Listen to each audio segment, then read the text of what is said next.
Hi guys, welcome to VLOGMAS Day 6. In this series, I'm talking about the step-by-step process of getting a Canadian permanent residence through express entry for federal skilled workers. So on day 1, we talked about checking your eligibility. On day 2, we talked about taking a language test. On day 3, we talked about the education credential assessment. On day 4, we talked about creating an express entry account. On day 5, we talked about waiting while in the pool and what you can do to improve your scores. So if you haven't watched these 5 videos, I suggest you go back and watch them because everything we talked about there will help you moving forward in what we're going to talk about today. So let's go on to day 6. Today we're talking about getting the invitation to apply. Okay, so you have 60 days to apply. So as I mentioned in day 5, it's better to start accumulating your documents beforehand. So we can talk about what documents need to be submitted, but here let's go to our favorite website now and talk about invitation to apply. Okay. So you just go and say invitation to apply. You can add Canada there. I think my computer is just used to me talking about Canada, that's why. Anyway, you go to here, canada.ca, favorite website, I say it's yeah. So you remember that when you enter the pool, you have a certain number of scores you have already, and the invitation to apply is the abbreviated is ITA, is issued to candidates who rank the highest in the round of invitations, depending on what the round of invitation. Remember, there is Canadian experience stream, there is provincial nomination stream, there is foreign skilled worker stream. So according to that, then yeah, we talked about how these are calculated already. So for the ones with the provincial nomination, when you have a nomination certificate, you will be awarded 600 points to your normal points. So let's say you're 300, you get 600, that's 900, which increases your potential of being invited to apply because it's a score-based system.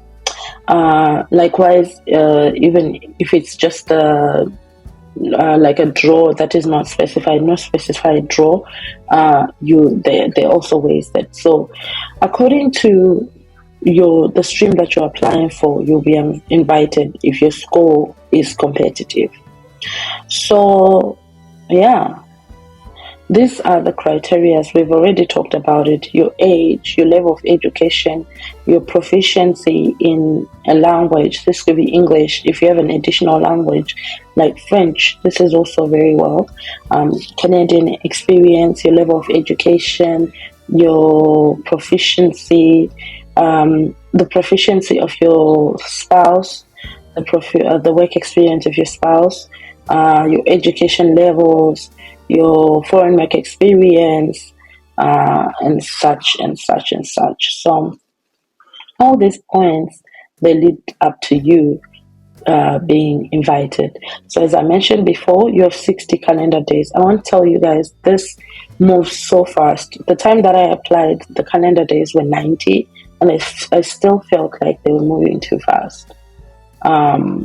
Now imagine 60. This is why I say that, everybody should ensure that, they have some of those documents that they will, like, what I did was create a folder in my computer that I would put the necessary documents as I am gathering them. Like, for example, you have to, let's talk about the documents that I needed, because documents for express entry. Okay, same site. I love this site, guys, honestly. So you need a passport or a travel document. This is something that I would think, if you're planning to go to Canada, this is something that you already have or you've already applied for, and it's not going to change much. So you might as well, unless you're traveling, because they say that you have to given like an updated, when you upload your passport, you upload the whole of it, like the front to the back, including the cover page. Everything needs to be in there because they want to see the stamps you have. So I'd say upload this unless you're planning to travel before your invitation to apply, or before submitting your documents. But if you don't have any plans, you might as well scan your passport and try to scan it with a clear, like try to do it a professional job of it.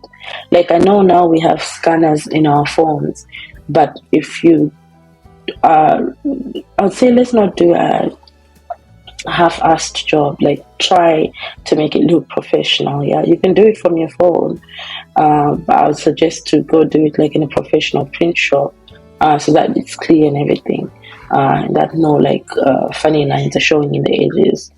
Anyway, so you have to upload your passports. They say here that they have a disclaimer here for Venezuelan passport holders. They need to complete extra steps. But if you're from any other country, you just upload your passport or travel document. Okay. Then you need to upload your language test results, the ones that you have taken. You also need to upload your proof of Canadian education if you have, or your education credential assessment report. We've talked about this. You have to upload this. Anything you're claiming points for, you have to upload it, guys. If you have a provincial nomination, upload that. If you have a written job offer from Canada, upload that. If you have proof of this, you need proof of work experience because this is a requirement. Upload your reference letters if you can. If you think that, okay, maybe there's never too much. There's nothing that's, because during the waiting period, I'll talk about this later, but they'll ask you to provide more documents, and that takes more time. So I would say there's nothing wrong with providing too much information. In fact, provide all the information you have. Provide the reference letter if you can, the offer letter if you can. I'm not saying this is mandatory, but just to back up your point, your documentation or whatever. Upload your pay stubs if you can. Upload like everything that you think is going to help you. You can also upload a certification of the trade occupation. Yeah. And if you're a medical doctor, there are other things that you have to upload. Yeah. You also need to do your upfront medical exam to submit your application. You can, it says here, as of, you see, things are always changing. That's why I say you need to familiarize yourself with this website. It says here, as of October 1, 2023, you no longer have to get an upfront medical exam before you submit your application. So before that, we used to, sorry, my baby is in the background, so you might hear a little bit of background, noise, but yeah, this is being a parent, yeah. So before, we used to get upfront medicals when you upload your documents, but it's no longer a requirement. So nowadays, I think when they acknowledge the receipt of your application, then they'll ask you to do your medicals, because it's good, because people were just like, they were like, the medicals were expiring and stuff. By the way, with this medical exam, you can't just go to any local clinic in your area. There's specific people. There's specific doctors in your country, in each country, that you can go to get your medical exam done. So that's something you want to look into as well. You need to provide police certificates for any country you lived for more than 6 months as an adult, like after you're 18. That includes your country of birth, if you've lived there, and other places. You need to provide proof of funds. I think in the last video we talked about this. I'm not going to dwell on it. We already talked about this. But there's a minimum amount that you need for your account to be eligible. So your proof of funds will be a bank statement or bank letter here, where your bank will say that so and so has an account with us, and the account was opened on this date, and this is the minimum balance that they have right now. And if, like, let's say you're saying that your proof of funds is something that you've accumulated through your salary or whatever, you should put a statement there showing the income coming. If you're saying that somebody else gifted you the money, then yeah. And this money is always updated according to the cost of living, guys. So don't think that the amount of money that was there 5 years ago is the same. The latest update was 25 April, so you need to check about that. So if you're going with Federal Skilled Worker Program or Trade Program, you need proof of funds. If you're going through Canadian Experience Class or you have a valid job offer, you don't need. So we already talked about. So each amount of money is about you, yourself, your spouse, your children, and all that. So this is the amount of money. This amount of money is in Canadian dollars. So if you're coming alone, if you're coming with your spouse, yeah. So yeah, this is what you need. I wanted to find a place about talking about gift deed. So if somebody else is giving you the money, they need to get an affidavit that says that this money was a gift. They're not expecting it back in any way or form, and it should be signed. That's what you need to do. And I think also you should get into writing letters of explanation when you're submitting your profile. You list whatever documents you're providing, and if you think there are going to be any doubts, you can always write in there the proof of funds were accumulated through this way and stuff, because like I said, you cannot provide too much information. The more the information you have, the better. If you're coming with children, of course upload their birth certificate,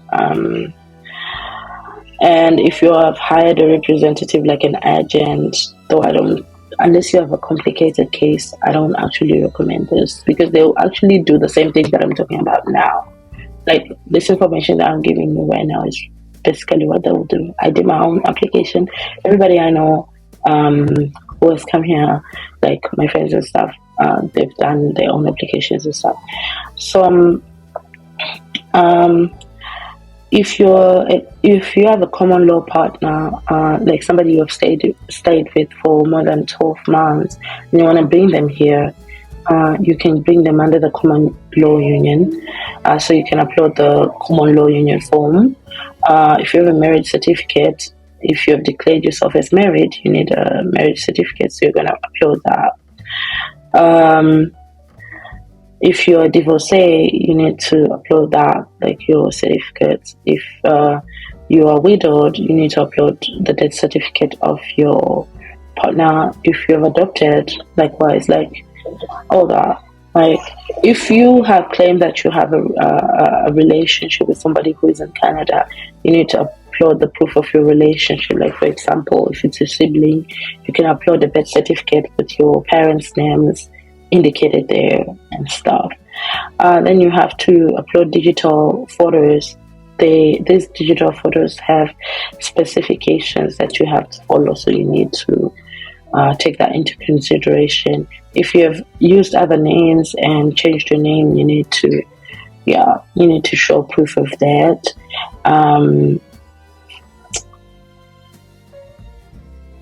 Okay. And if you have any other documents that you feel relevant to your application, you can always submit that. So after that, you have to submit your profile. Right. So if you say that you do not have these documents that are needed, you can always decline the invitation to apply if you're not ready.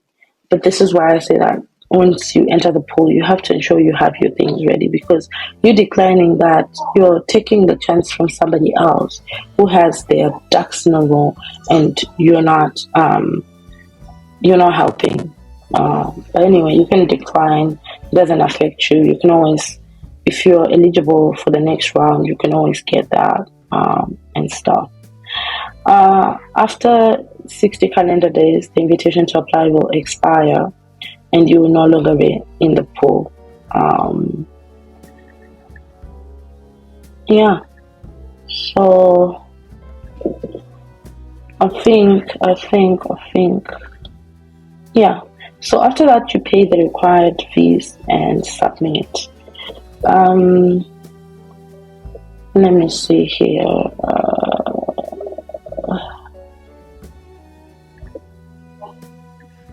Fees to pay to apply for express entry. Yeah, same. Right. You can apply for biometrics fees. You can pay this later, but I find your application moves faster if you've already paid for your biometric fee.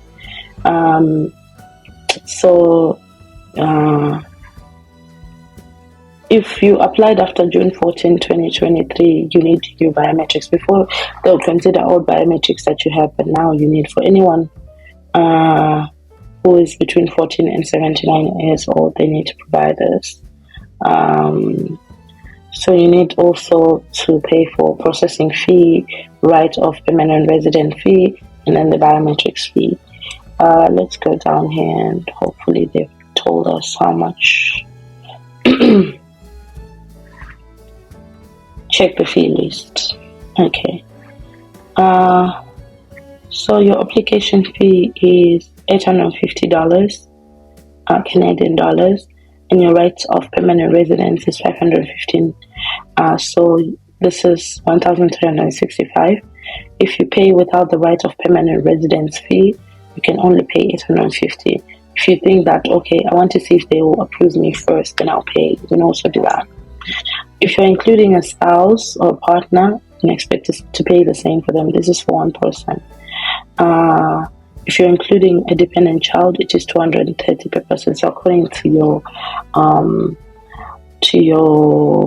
what is it called? To your family composition, you can always think about that. So yeah, I think for this topic, I'm going to close here. Oh, sorry, and say thank you for watching, guys, and I hope you're going to subscribe, like, and comment on what you think about this process, and if you are going to be doing it, and if you've done it, and if you're in the middle of doing it, do you think it's worth it? And if you have any questions regarding this topic that you think I did not address, you can always put the comments below, or my Instagram, or just the same username, and I will catch you guys in the next one.